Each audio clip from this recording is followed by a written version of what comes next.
All right, y'all. Welcome back to the Fearless Podcast. We are at episode 84. And today I have a really awesome guest, DC from Australia.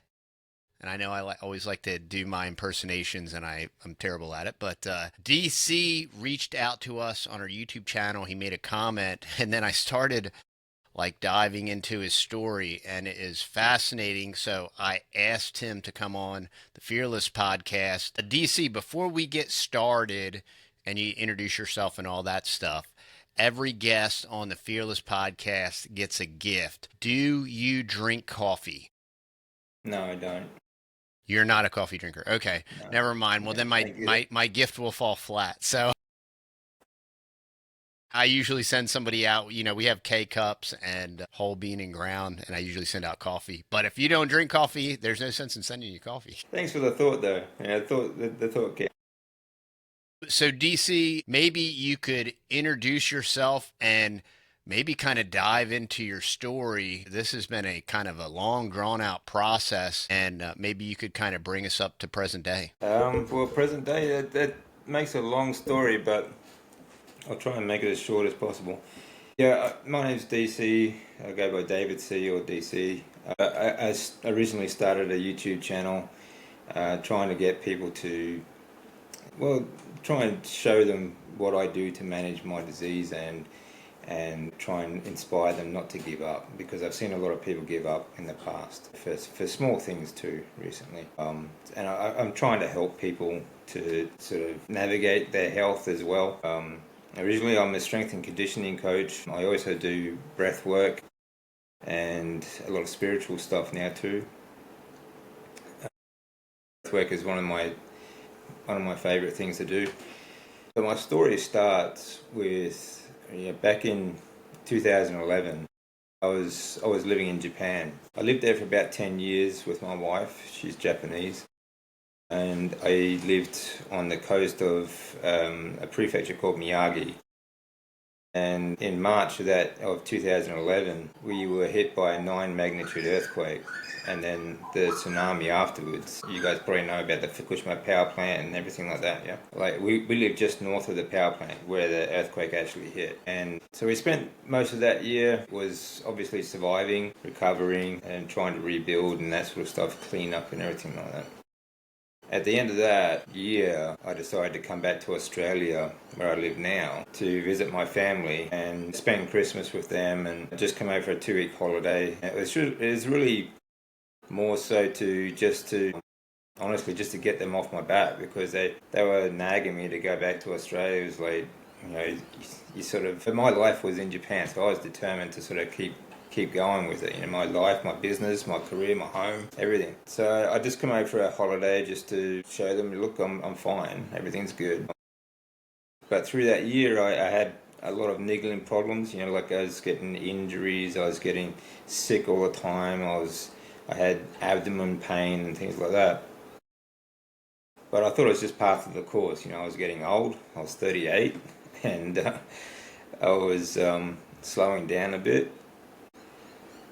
Yeah, looking back, there's a lot of symptoms there, but when I did come back to Australia and I finally got a checkup, because I was sick again when I got off the plane. I did a blood test, and the first thing they said was, look, I think you should stay here in Australia to get this sorted out.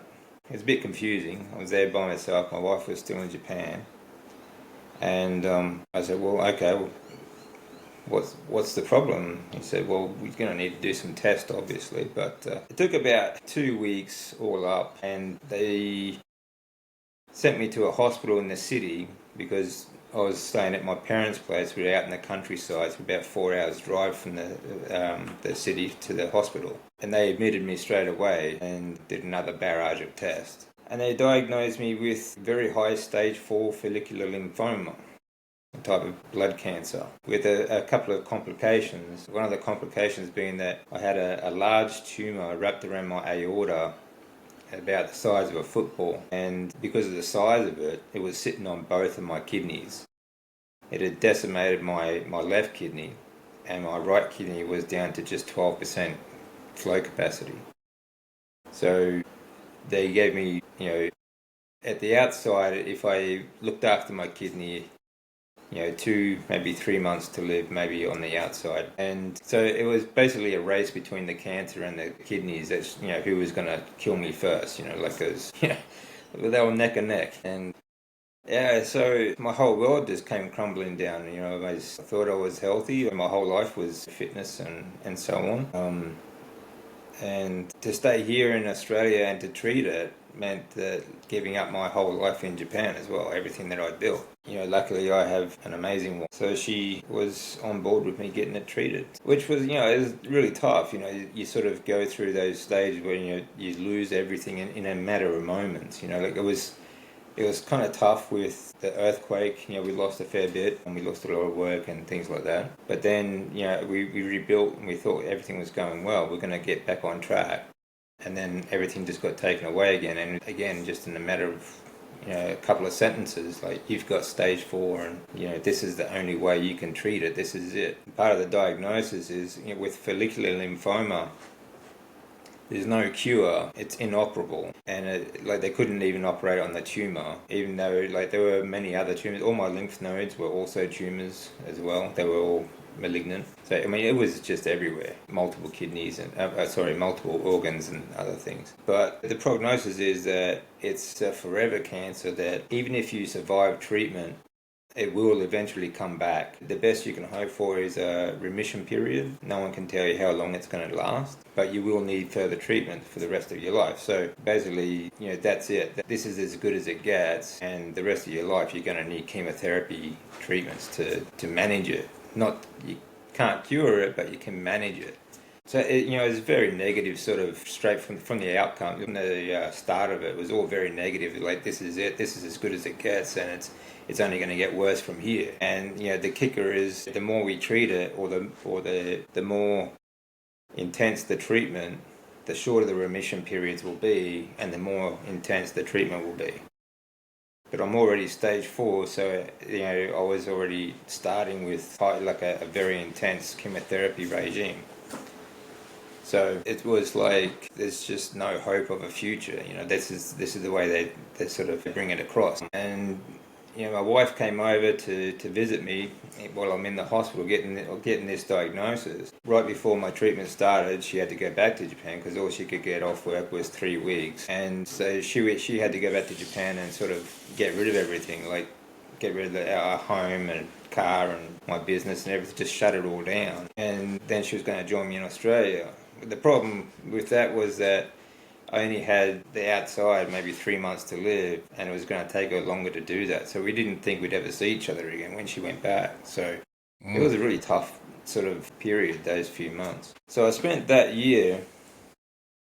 I mean, there's a lot of details. There's so much there really to go through. Like, I was now homeless, living in Australia, homeless, and starting chemotherapy. And my wife's in Japan, and so it was tough. And basically what I was doing, I was just sleeping in the spare room. My parents' place was about 4 hours from the hospital, and staying on couches at friends' places that were a little bit closer, just trying to recover from treatments and things like that. And then eventually, when my wife did come back, we got to stay in a foundation home. It was a leukemia foundation here in Australia. They sort of took care of us for a while.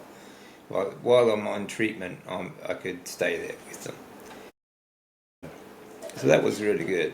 But for the first year, I went through what they call R-CHOP.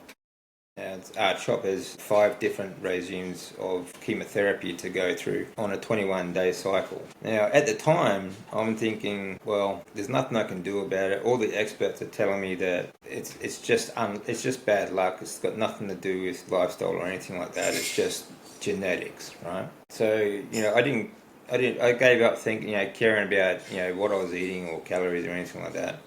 And the hospital would keep bringing around all this lovely junk food for us to eat, cakes, cookies and soft drinks, and just the worst kind of food.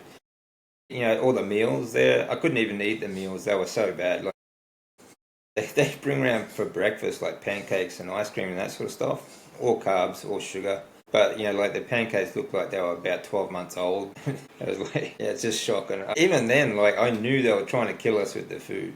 I was serious. I just said, look, I can't eat this stuff. You're just gonna have to give me something else. Like, so I ended up, just getting meals in from when I could eat. But I ended up doing a lot of fasting, honestly, a lot of fasting afterwards, because the chemotherapy, like R-CHOP, it left me a mouthful of ulcers. My tongue was swollen with ulcers. All my cheeks, like I actually were bloated with ulcers. So I couldn't, like, my mouth was open all the time because I couldn't close it because of the ulcers. There's so much swelling. There's an injection you give yourself the next day afterwards, and it stimulates your bone marrow to produce more white cells to try and get your immune system working again. But after that, like, the bone pain is so intense, like it feels like the weight of your own body is going to shatter the bones, like just lying still. And then there's the violent vomiting, and you're vomiting on a empty stomach, and it feels like your skeleton's coming up with it. It's really intense. But the prognosis for that treatment was 6 to 8 treatments on a 21 days to recover between each one. And I started feeling good about 5 days before the next one for each one. What was your durations when you were going through all that? What was your duration of fasting? How long did you fast for? I fasted for the first week afterwards, the Okay. whole week, and the second week was off and on fasting. It was kind of like when I could eat, I would, but I couldn't really keep much down still in the second week. So it was really just a matter of trying to nibble something, just to put something in the stomach to have something to go up, because it was so much more painful without it. At the time, though, another big problem was that the taste of the chemo, like, that's all you can taste. It's so strong, that is all you can taste. You can't taste anything else. And it tastes like you're sucking on like metal. It's horrible. So my go-to at the time was a very strong flavored protein shake that it was easy to get down and easy to bring up. And I was used to that sort of thing too, because I spent a lifetime in the fitness industry. I was on low-fat diets, high-protein diets all before that. So which was what led to it. But we did that for 8 rounds. It was only meant to do 6, but by the time we got to the 6th one, the chemo hadn't actually done anything to actually shrink the tumour around my aorta. So it had cleared my blood though. It had cleared my blood, everything was going well, except the tumour just wasn't reacting itself. So we ended up doing the full 8 rounds, and then they had to do targeted radiation, another 18 rounds of radiation on the tumour itself. And I was thinking, like, after this, I've got a bit of a thick skull. Like that, when they told me, like, this is it forever, it's going to keep coming back and all this sort of stuff, like, I'm still thinking, like, just, dose me up, cut it out, let me go home. Like, and I kept thinking, like, after this treatment is done, I'm going back to Japan to start my life again. This is it. I didn't even really take it in that I might be dead in a couple of months. It really didn't settle in. I was just thinking, every time they asked me, what are you going to do after this treatment? I'm like, I'm going back home. I'm going to Japan. I'll get my life back. That's it. That's what I'm doing. After the radiation, they then put me on a 2-year program of what they call rituximab. And rituximab is the first line of the R-CHOP. It's like anagram for R-CHOP, right? And that meant that I had to stay another 2 years, which was a little bit shocking for me at the start. But every 2 months, I'd have to go in and get this rituximab treatment. And every month in between, I have all these other tests, and this is it for the next 2 years. And the goal of this rituximab was to extend a remission period, because they now put me in a category of stage 2, but stable and in remission. So that continued until January of 2014. I was diagnosed I entered the hospital on the 4th of January in 2012. I was diagnosed like a complete diagnosis on the 10th. And then in 2014, January 7th, I was very high stage 4 again. Like almost to the day. Like I just finished 2 years of treatment and I was back to stage 4 again. You can imagine, like, it was very demoralizing. I was somewhat pissed off actually, and it just been through. It was the R-CHOP and then that 1.5 years. I didn't even make it through the 2 years of rituximab. I mean, that's when it really sunk in that this really is for the rest of my life. There's nothing I can do about it. Like, even up until then, 2 months before, I was still stable on my last test and I was feeling great. I was actually back in the gym. I went back to the gym about 7 months beforehand, and I started working out again. Everything was going good, and then like a month and a half later, after my last test, I'm stage 4 again. Like I was, you can't even tell by how you're feeling, like what's going on. And so then it was like they just rushed me straight into a clinical trial, because I'd already had basically almost the last line of defense was the R-CHOP. Like, that's as heavy as you get, and now they needed to try something else. So they got me into a clinical trial for a drug that's called bendamustine, and I was a little bit hesitant because I didn't want to go through R-CHOP again. That was pretty brutal. Mm-hmm. But they told me it was much more mild form of chemo. It's supposed to be very effective, but without all the pain and side effects. So I said, okay, well, let's give it a try. It's not like I had much choice. When this clinical trial started, they give you a clinical trial nurse who actually tracks every part of every step of what you're going through, and she calls you every day. She makes sure she's there to check everything before you get treated, and every test you get multitudes of tests. So basically, beforehand I felt like a lab rat, and this time it's kind of like feeling like a lab rat in a highly classified program. It's just so tight. But I went through the first treatment and it felt fine going through. Like R-CHOP, when I went through that, you get these fits. My body started shaking and I couldn't control it, and they had to give you these warm oven blankets to try and calm your body down. But with this one, it was really smooth, so I felt really good. But then I drove home after the chemo, after the treatment, and as soon as I got through the door, I started getting these neutropenic fevers, and I was dizzy. I couldn't stand up properly. I couldn't walk, and I just had to go lie down. I just wanted to sleep it off.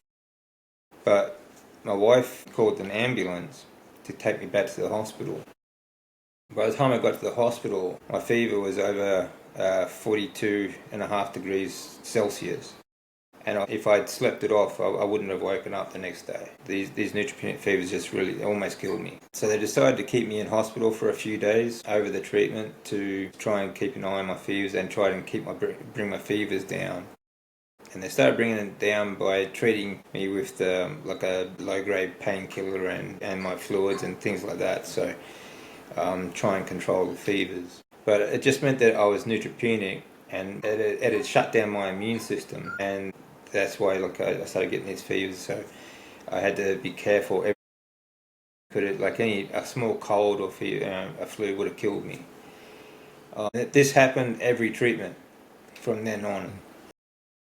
So every treatment from then on, I was spent 3-4 days in hospital. After the second one, I started getting blood clots in my arms, my treatment arms, because they were still treating me through the vein. And by the time I got to the fourth treatment, both my arms had filled up with large blood clots from my shoulder all the way down to my wrist. It looked like a 3D road map, like you could see mountain ranges.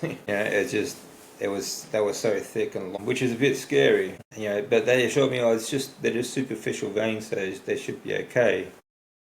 But the problem with that is that now both my arms are full with these clots, so they can't keep treating me. They had to put a port under my chest on the right side and feed it straight into my heart. So they just filled up both my arms with these long blood clots, and now they want to feed it directly into my heart. So it was a bit shaky. I'm thinking, like, what's this gonna do? But in the end, it's like, well, I suppose if it's this or the cancer, which one's gonna kill me? It's whatever. There really wasn't much choice, was it? So we did that. And of course, the treatment went pretty much the same way. The rest of the treatment, did a full 8 rounds of treatment again. But as we scanned it along the way, it had done nothing actually towards the cancer. My cancer just kept growing right through treatment. My tumor kept growing. It just kept spreading. So I did this whole clinical trial, and it did nothing. It nearly killed me a few times, but it did nothing for the cancer. So it's just gone from bad to worse. And so from then they gave me a couple of weeks off and decided that they needed to do an autonomous stem cell transplant. So that means that they do a stem cell transplant with my own stem cells that they collected back in 2012 once my bloods were cleared. This is where I was really lucky though. I think when they collect my stem cells, they gave me an extra heavy dose of chemo at the time and then gave me a drug to try and stimulate the stem cell production. Like in most people, average, anything over 30% viable is healthy. For a chemo patients, around 2 to 5%. But I'd been doing a lot of fasting. I've always done a lot of lifting, which also stimulates, stem cell growth. When they collected mine, my viable count was 99.4%.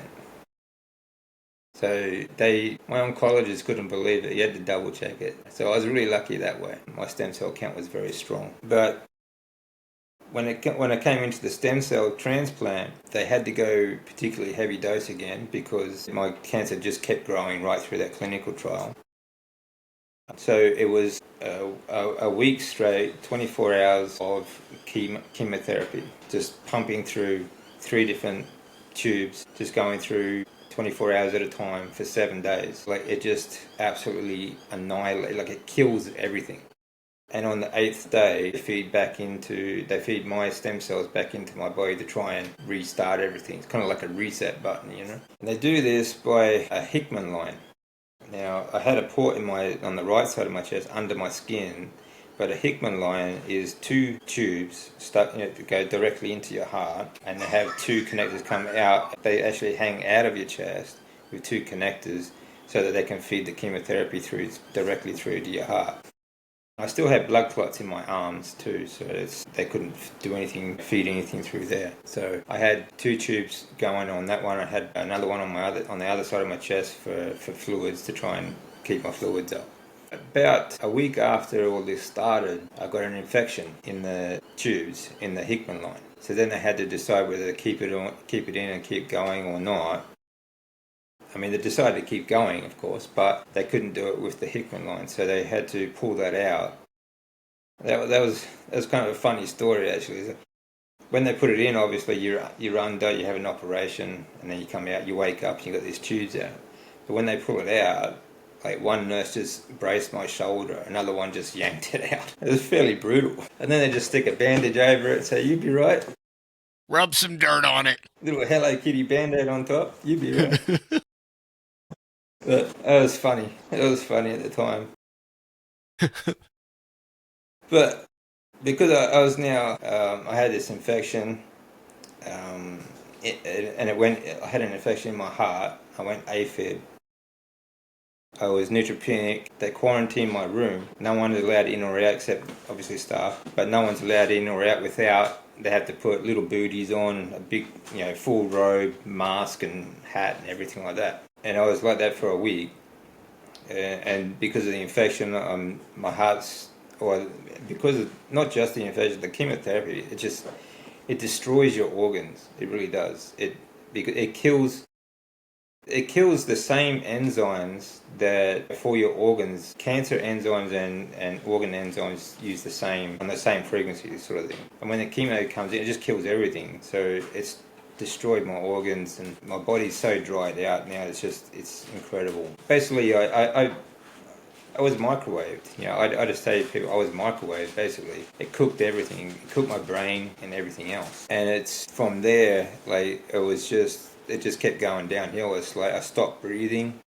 I couldn't breathe anymore. It got to the point where I stopped breathing that many times over this course. The nurse was coming in every 10 to 20 minutes to check on me, just to make sure I was breathing. She'd wake me up, through the night, just to make sure that, I'm still there. Because there's a few times where they almost couldn't get me to wake up. But, the worst part was that my wife was sitting in a chair from morning to night next to my bed watching all this happen. That was hard. She'd get up early in the morning, she'd try and prepare some sort of food, something that I might be able to eat.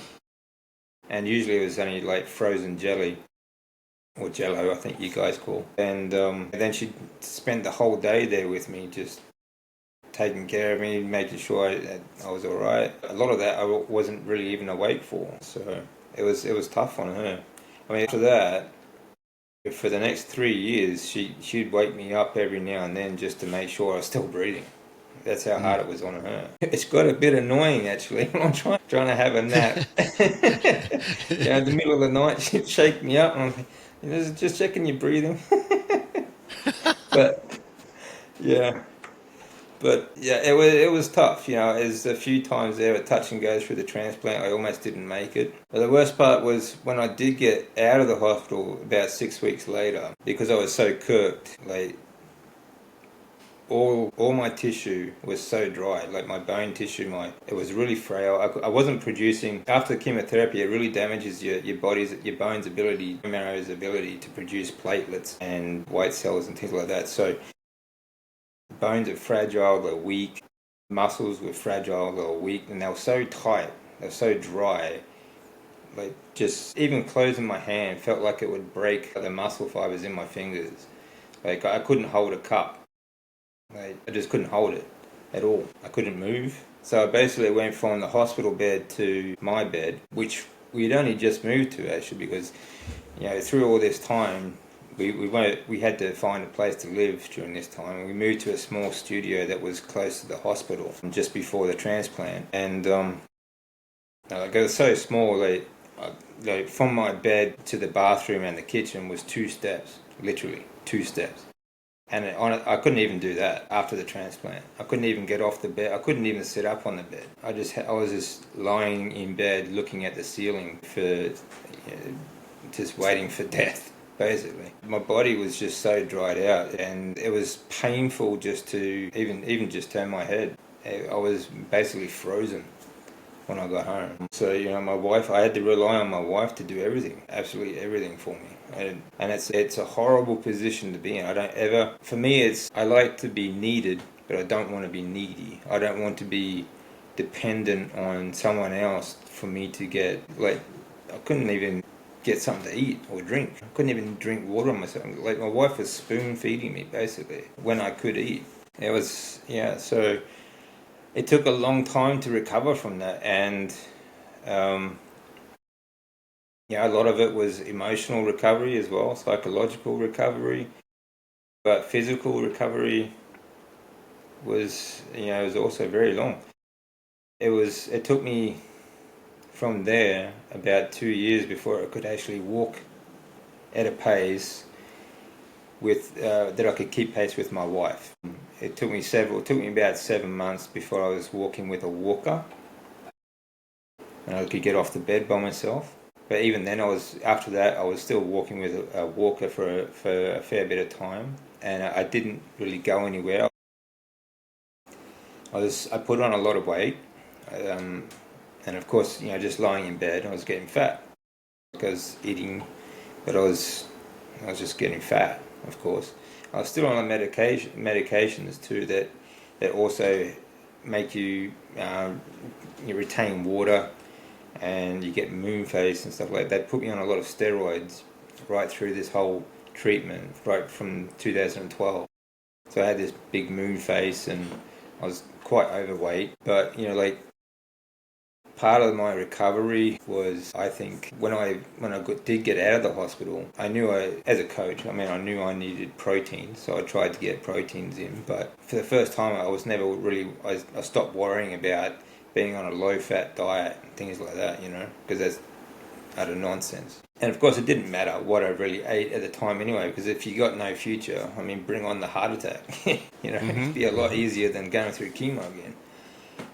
So I just started eating a lot of meat, and I literally craved it. For the first time in my life, growing up, I never had much meat on the plate, and my mum wanted us to be vegetarian for a number of times. And the fitness industry is all about low fat. So I spent a decade eating a chicken breast, the driest, lowest fat meat I could find. But now I just didn't care. I didn't give a rat's recce. I still had a fat phobia, so I still kind of chose the leaner kind of meat at first. But that's where I started. This just happened from like your own natural inclination. It wasn't through any kind of, was there any kind of research or study that pushed you in that direction, or you felt better when you ate? I did start doing more afterwards, research-wise, and I have been for the last 10 years. But I relied too much on what I learnt in college, for one, and I relied too much on the trust I had in my doctors and the so-called experts. If I had a question I was always trying to get off these medications because I just couldn't handle taking them all. And in fact, from the first lot of treatment, I stopped taking a lot of them because there was just too many. I just couldn't get them down or keep them down anyway. So I figured, what's the point? So when I started getting all the, with all these other medications, I kept trying to replace them with something else. There's got to be a natural alternative, surely, or there's got to be something else that can help me with this that doesn't require these expensive medications. So I was always trying to find something. And of course, I was in much worse condition after the transplant. I had an ulcer in my stomach the size of my fist. So I had really bad reflux. My esophagus was burning all the time. I was so burnt inside. I was bringing up thick layers of skin from my stomach and my esophagus and my mouth. It was like after really bad burns, you get layers of skin coming off. But these were like about a millimeter thick each time, really thick layers of skin, and I was passing more from my digestive tract, so it's just, and I was red for months afterwards because the heat that was coming out of me and the radiation. Like my wife, she had to change my clothes and the bed sheets every day and wash them separately. She had to sleep separately, which in a one-bedroom studio, a little studio, that's very difficult. She slept on the floor at the end of my bed because there's so much radiation coming out of me. If she slept with me or shared the sheets, she'd have a chance of getting radiation poisoning. That's how much was coming out of me, And she did that for a year, afterwards. So that's how much was coming out, And it was just, yeah. I don't know. I've been writing about this, and from here, I started trying to find ways that I've got to replace these medications because I've got to find another way to fix these problems, the reflux and stuff like that, because I just couldn't handle it. It was painful, and it was. Yeah, it's just I was just a mess, an absolute mess. And the biggest problem I was having now is my brain was cooked, and if people think they've got brain fog on a standard Western diet, you should research chemo fog. You cannot think. My memory problems were so bad. My short-term memory loss was so bad that people would actually come and speak with us, my family would come and visit us in the studio after the transplant. 10 minutes later, I completely forgot they were even there. They could spend hours talking to us, and I have no recollection of ever seeing them. Even today, I still can't remember actually seeing them there. Nozomi, my wife, she would tell me about it. I had no concentration skills. I couldn't read anymore. I couldn't speak. I couldn't even piece together a sentence. So I had to basically just point and say, I want this sort of stuff. It was just like a dementia patient. It was basically what it was like. And that's been like and that's the risk of dementia and these sort of diseases after chemotherapy is very high. It's one of those things that has been one of my big fears, actually living like that afterwards, But as things progressed, without even really noticing, I just started eating meat because I was craving it. That's what I wanted to eat. That's all I wanted to eat. I was eating other things eventually. Like I eventually started eating, all the same carbs and stuff I was eating before, because it didn't matter, did it? If this is as good as it gets, then who cares what I eat? It didn't matter that I got fat. But from the start, though, the one thing that I did crave was meat, and I didn't understand why at the time, but I felt like like a dry sponge soaking up water. That's kind of what it felt like, and especially after eating fat. I stopped worrying about, the fat so much, and I was eating real butter and things like that too. So, but this went on for a couple of years, and I was doing a bit of research into, I was trying to find all these different things that would help with different conditions, because I had a number of conditions afterwards. I couldn't do a lot of research at the start, because my concentration skills, like I was 10 minutes into it, I was so tired I'd just sleep again. I did sleep a lot. I slept a lot. But as difficult as it was, I did notice it was progressively getting better. And a couple of years later, this sort of went on for, in about 2017, mid 2017, I'm walking again. And at the end of that 2017, the wife said, look, we started walking, going regular walks, and I started to lose a bit of weight. So I was about 120 pounds over my weight, my healthy weight at the time. And she said, well, how about you start coming back to the gym with me? Okay, yeah, why not? Let's give it a try. I'd been in remission for a few years now, and I was feeling pretty good. We were still living, basically we were living from there though. We're still living from blood test to blood test, basically, because you can't plan anything past that when you have follicular lymphoma. There was no point in saying, for example, buying a house and getting a 30-year mortgage if you're only going to be around for 6 months, So everything was just planned 6 months at a time, or blood test to blood test. At first that was like every week, but at that time, like 2017, it went out to every 6 months. That was our sort of scope of vision for the future. 6 months from now. Was that aortic tumor still there? Yeah. Wow. Yeah. It was shrinking. It was like in 2017 it was still about the size of a golf ball. So it had shrunk quite a bit. But yeah, by then it was about the size of a golf ball plus some scar tissue. But apart from that, the blood and everything was still pretty clear. My platelets were always low though. I still have trouble with my blood counts. My blood counts were all very much lower than like the average healthy person. So I still have to be, basically we're living in a bubble. Like everything had to be sterilized, weekly. And if I went out anywhere, we'd come home, wash hands, have showers and change clothes and all that sort of stuff. So it was, I still had to be very careful about colds and flus, which did happen a few times. I had multiple hospital trips because of colds and flus during that period. And a cold could last me 6 months at that point, because I just couldn't fight it off. I couldn't get rid of it. But when I started going back to the gym, I clean up my diet. Get rid of all the sugary carbs and things like that. But I started making the same mistake I did back in the day. Like I started going low fat again. And then I noticed my numbers dropped again. Actually, my numbers after the transplant, just going back a bit, 9 months after my transplant, actually, I had actually started making progress with my bloods. Actually, my platelets and everything had started to climb. But then they redid all my childhood vaccines and it just collapsed again. All my platelet count, everything, my white cells, my immune system, everything just collapsed again. So I vowed, like from there, they're never touching me with another needle again. That's it. That's I just no more trust after that. And I've been fighting ever since to try and build my immune system back up.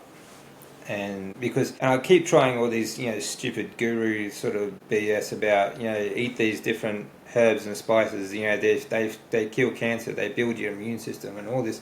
So I tried everything. I tried everything.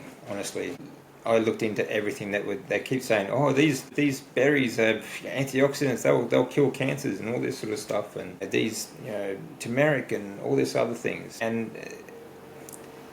none of it even made you feel good. Like, it was absolute nonsense, And I was trying the purest form of all these foods that I could find. But in the end, like when I did go back to the gym and I noticed that when I went low fat again and I went low carb, I know low carb's good because you get lean, but that was all about calories for me at the time. As a coach, as long as you've got a calorie deficit, it's all good. But they don't tell you anything about micros rather than macros. But anyway, I made a mistake of going low fat again. And I noticed that my bloods, because for the first time I was monitoring my bloods basically every month. And it just got worse and worse. And I was getting sicker and sicker again. So I said, well, okay, there's got to be something wrong here. And I'll say this now because it doesn't matter what diet you're on. I'm not loyal to any diet. I think if you're on any kind of diet and you still get sick, then you have to rethink what you believe.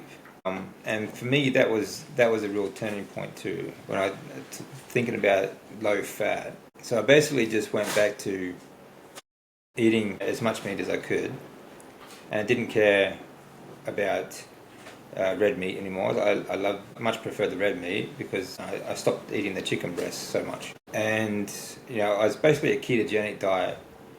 I was eating so-called healthy veggies and rice and that sort of stuff. And I was doing okay. I was doing pretty well. The numbers started to climb up slowly. I was losing fat. I was training hard in the gym. And eventually my wife actually came across the carnivore diet. She said that there's this young guy in Japan who only eats meat, and she says that's it. He doesn't eat any veggies or rice or anything like that. Just meat. And I immediately thought, BS, that's ridiculous. That is absolute nonsense. Like, there's a difference between bad carbs and healthy carbs and all this, the old coach mentality, And I'm thinking, what kind of nutcase just only eats meat? What about fiber? And then I thought, okay. Well, I figured I'd have a look at it. And then I found Sean Baker. And I thought, well, he's doing pretty well. He's looking, he's fit, he's strong, he's training pretty hard. Maybe there's something to it. Maybe there is. So I started looking more into the carnivore diet. And when I realized that it's not about the protein so much as it's more about the fat. I found Professor Thomas Seyfried. He's talking about ketogenics, fasting, and cancer. That's when it started making sense. It all sort of came together then, And I'm thinking, okay. And what year was that, DC? So that was this was a very slow progression actually for me. Mm-hmm. This was only 2.5 years ago now. Okay. So basically from 2018 to 2022, I was on a moderate fat ketogenic diet, and I was doing okay. I wasn't doing great, but I was still alive, and I wasn't needing any treatment. And I was down to just 2 medications. So I'd sort of weaned myself down. I'd found different things that would help, that would help my IBS, which was really one of the biggest things. Because at one stage there, I was going to the toilet like 8 times a day. So I found sauerkraut. Sauerkraut's fantastic for IBS and for gut health and things like that.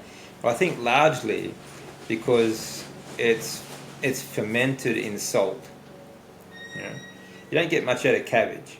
You don't get anything real unless you ferment it anyway. But the salt, the fact that it's fermented in salt, I think has a real benefit for your stomach and for many other processes. And from there, like I went from 8 times a day down to 1, just by adding sauerkraut. And the reflux and things like that, the sauerkraut also helped for the reflux. But I also had a medication for that. I was held on maximum medication for that for years, actually. But when I started increasing my fat intake and reducing my fiber intake, the reflux just went away anyway. So, like, I'm on 0 medications now since Carnivore. Awesome. Yeah. You know, like, it's amazing the difference. Like, I mean, I won't go into all the ridiculous advice you get from hospital because that'll take 10 days. When I found these guys, and I figured, okay, what I should have been doing was reducing everything. I basically, from 2018, I basically put myself on a caveman diet, like a caveman version of keto. Fruits and that sort of stuff, like I would eat occasionally. Like I try to only eat seasonal sort of fruits. It wasn't every day. And if I felt like something sweet, like a dessert, then it would be fruit. But at the time, I didn't really know enough about the liver and fatty liver disease and that sort of stuff. So things changed a lot. But 2.5 years ago now, I just eliminated the rest of it and I just went straight carnivore. And through that period, I gradually ate more and more animal fats. I was eating more butter. I was eating more. I didn't worry about cutting the fat off the steak, and I started getting the fattier cuts as well because they were actually cheaper here in Australia too. The fattier it is, the cheaper it was to buy it. So that really helped. I was on disability pension, so I couldn't really afford a lot of great quality meat here. But as it worked out, that was healthier for me anyway. Mm-hmm. When I went full carnivore, I was amazed at the difference in, like, I think like keto is like 90% there, but that extra 10% is like night and day, Yeah. I still had a lot of brain fog, but it was getting better. It was improving, slowly.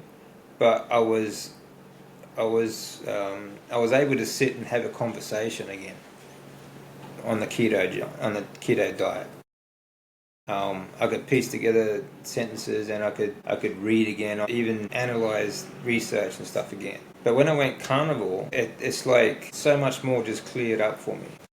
I no longer have any medications for my reflux or IBS. I don't even take sauerkraut anymore unless sometimes I just like it, but I don't need it for my IBS anymore. I still have a few things, like I still have other lifestyle things that help a lot as well. It wasn't just that. When I did get out of like about a year after I did the transplant, another thing I started doing was breath work, because at first I couldn't breathe. I was so seized up, like all the muscles around my chest and my stomach and everything was so seized up.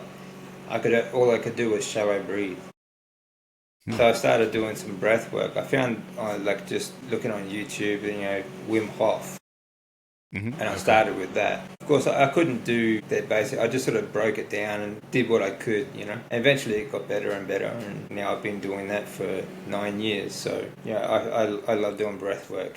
It has so many benefits. So I think those are my top 2 sort of hacks, actually, the carnivore diet, like a high-fat carnivore diet and breath work. And since then I've accrued it, like I've gathered a few other sort of life hacks that really help as well. But at the time it was just breath work and carnivore, and from there, like, it's hard to explain just how much better I felt mentally, but also emotionally as well. I find that I handle a lot easier now. I mean, I've been through some pretty stressful times the last 12 years, but it's I don't know. I just feel better about it. It doesn't bother me so much anymore. Like, I'm 51. I'll be 52 in a couple of years. Sorry, in a couple of months. A couple of years. Yeah, a couple more months I'll be 52. And I'm just starting to get my life back together. Not an ideal position to be in, but yeah, I'm positive about it, and I'm feeling pretty good. After the earthquake, I saw so many people, took their lives, and that kind of affected me. My sister took her own life too, back in 2005, and in January. It's just something that I don't. It's not something. I mean, I have thought, like, going through everything I went through. I thought about it. I thought about, but not to the point where I actually planned. Okay, this is how I'm going to do it, sort of thing. It was more like, I would argue with myself, saying, "What are you doing? Like, are you going to die or not? Just do it. If I'm going to die, just bring it on. Why torture me by dragging it out?" I would literally argue with myself and say, like, either crap or get off the pot. It was depressing some days to just wake up, as like facing another day of this, staring at the ceiling above my bed. It was like, why do I want to keep doing this? Why are you still here? But it wasn't something I was going to do myself. It's like, how much more can you do? How much more can you take? But in the end, I was like, well, I don't know. Let's try and find out. So, what's your current prognosis when it comes to the follicular lymphoma, as far as like your numbers, and have they declared you in any type of stage, or are they declaring you in full remission, or? I'm in full remission. I have been now this is actually since October last year, is 10 years since I left the hospital. And like every October is kind of an anniversary for me. And so is January, because January is, the 2012 was when I was diagnosed the first time. January 2014, I was diagnosed the second time. So January is another sort of milestone for me as well. And like for me at the moment, I'm in full remission. Now my bloods fluctuate.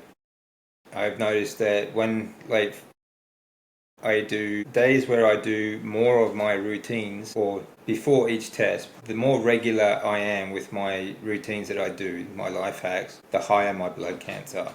But sometimes I will neglect them. No one's perfect, But sometimes if I neglect them, like leading up to a blood test, they might be quite low. But in the end, at the end of the day, I'm stable. Are you still getting blood tests every 6 months? I have blood tests every 3 months. 3 months, okay. Yeah, but I now visit my oncologist every 9 months.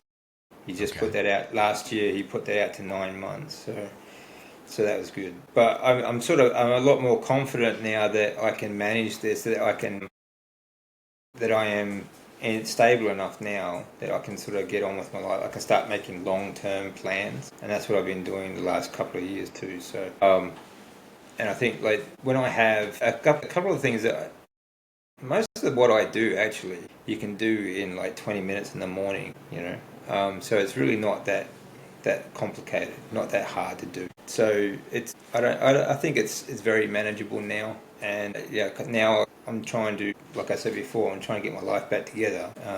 It's kind of difficult at the moment. Look at the way the country's being run here in Australia. It's a little bit crazy at the moment, but I'm very positive about it though. I think everything's going to work out, and I'm thinking about going to start coaching people again. But now with all this experience, I have a lot more ammunition, should I say, a lot more ways a lot more avenues where I can help other people. And that's my goal, is to help as many people as I can now with their journey, whether it be cancer, weight loss, health, and just health in general. So that's Great. what I'm That's doing at the moment. awesome. So, before we wrap up, where can everybody find your information, DC? Yeah, you can catch me on YouTube or Instagram, X, Twitter, and Facebook. Okay. DC Learning to Live, or like at the moment, it's just my YouTube is just David C. Like journey back to health and life. So because it's more, it's not just about health. It's also about the spiritual side of things. How to get your life back in or get yourself into the emotional state where you can start living again, because I think a lot of people take tough situations really hard and they blame themselves a lot and they think there's no way out. But I think like it's really about, envy has a lot to do with that as well. I think they look at other people and what they have and they think, well, that makes them feel worse for some reason. Like I think we're all just here learning to live the best we can, and that's why I call it learning to live, because we're all just learning as we go. No one's an expert on life. So you just take it one day as you can, do what you can at the time, and what you can do will get better. Well, That's your all you can do. your story is incredibly encouraging from what you've been able from what you've went through and what you've been able to, just the fact that you're still alive, and now 10 years removed, you're not only alive, you're starting to thrive and rebuild, and simultaneously you are also at this age that supposedly, once you hit your 50s you're in decline, and you're actually, not only are you not declining, you're continuing to improve and feel better, and you want to share, everything that you've learned. And that's usually the main reason for why the most of the things that, God puts us through is that we can learn from it and help others. So your story is incredible. It's fascinating. I will link your YouTube channel down below. And man, I really, it's very inspiring. We have a very close friend that's going through cancer stuff right now, and she's a fighter and she's fighting the good fight, and I'm sure she'll be encouraged by your message. And yeah, I really appreciate what you're doing. Anything that we can help you to, promote whatever you're doing or whatever your next steps are, whatever you're planning to do, let me know, and we gladly want to help you do that. Oh, that's great, man. Thank you very much. I appreciate that.